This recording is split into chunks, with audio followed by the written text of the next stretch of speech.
Hello, in this video we're going to be looking at bearings.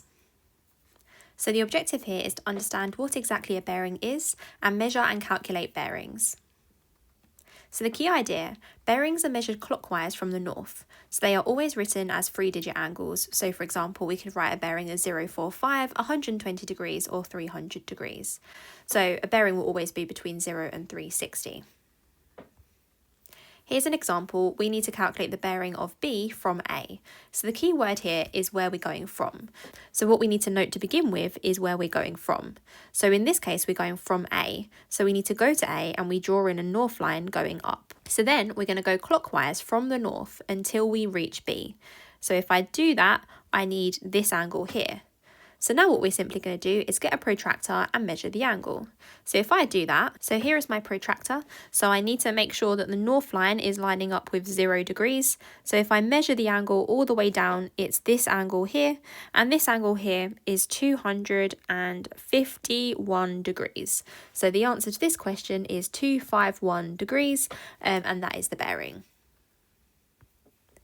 Here's another example. So we need to work out the bearing of C from D. So again, the key word here is from D. So we need to go to D and draw a north line going vertically up.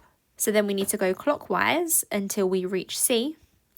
And then we get our protractor. We put it so that the 0 degrees lines up with the north line, and we measure all the way around, and we end up with this angle here, which is round about 316 degrees. So the answer to this one is 316 degrees. Here's another example. We need to work out the bearing of A from F. So this time we're going to go from F. So I'm going to go to F and I'm going to draw a north line going up at F, and I'm going to measure clockwise until I reach A. So again, I'm going to get my protractor. I'm going to place it so that my north line lines up perfectly with 0 degrees. And if I measure the angle, it's this angle here. So that is going to be round about 74 degrees. So this time I'm going to write it as 074 degrees because it has to be 3 digits.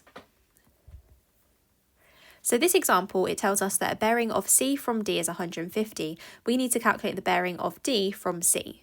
So I think the best way of doing these questions is to draw out a sketch. So we know that from D, a bearing is 150 degrees. So if I do a north line at D, I know that to get from D to C, it's 150 degrees. So it's going to be somewhere like this. So if I now label this point C, I know that to calculate the bearing of D from C, I'm going to draw my north line up at C, and I'm going to go clockwise until I reach D. So this is the angle we're trying to find. So we know that this angle up here is 150 degrees. So the thing that we need to recall here is we have technically got parallel lines. So these are two north lines and the north lines are parallel.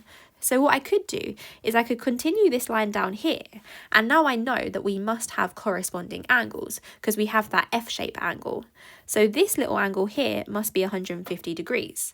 Now we also know that this big angle here is 180 because it's on a straight line. So the bearing of D from C must be 180 plus 150, which is 330 degrees. So the answer to this question is 330. Here's another example. So the bearing of Cardiff from Bristol is 145.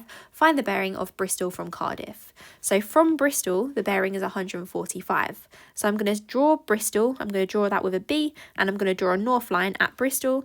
And we know that the bearing is 145. So that's going to be something like this. And I'm going to label this as Cardiff. So from Bristol, it's 145 degrees. But we want to find the bearing of Bristol from Cardiff. So I'm going to draw a north line at Cardiff, and we're going to measure clockwise until we reach Bristol. So this is the angle that we need.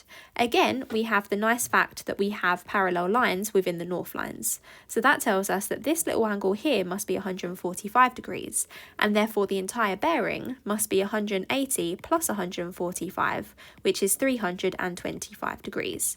So the answer to this question is 325. Here are 2 quick-fire practice questions on this topic. Pause the video, have a go at these, and I'll reveal the answers in a moment. Okay, well done if you managed to have a go at those. I've just displayed the answers, and that's everything for this video. So thank you so much for watching, and I'll see you again in another video. Bye!